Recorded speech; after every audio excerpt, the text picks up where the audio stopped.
اسحاق ڈار خاموش کیوں؟ پاکستان کے تمام معاشی اشاریے نیچے جا رہے ہیں۔ فارن ریزرو 2014 کے بعد کم ترین سطح پر ہیں، لیکن اسحاق ڈار خاموش۔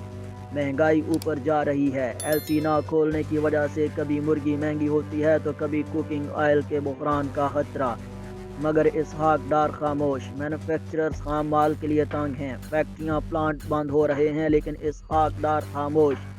ڈالر کے مقابلے میں روپے کی قدر گرتی جا رہی ہے، لیکن اسحاق ڈار خاموش، مگر کیوں؟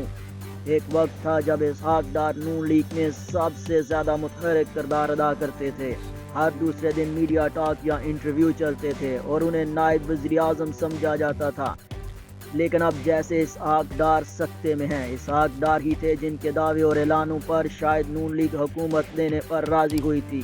پارٹی نے مفتاح اسماعیل کو وزیر خزانہ بنایا تو اسحاق ڈار ان کے ہوتے ہوئے بھی ڈالر سستا کرنے کے دعوے کرتے رہے اور بالآخر نومبر میں وزیر خزانہ بننے میں کامیاب ہو گئے، لیکن اس وقت سے جیسے وہ گمسم رہتے ہیں، میڈیا میں کم نظر آتے ہیں۔ ڈالر سستا کرنے کی ترکیبیں تو کیا اعلان بھی اب سنائی نہیں دیتے؟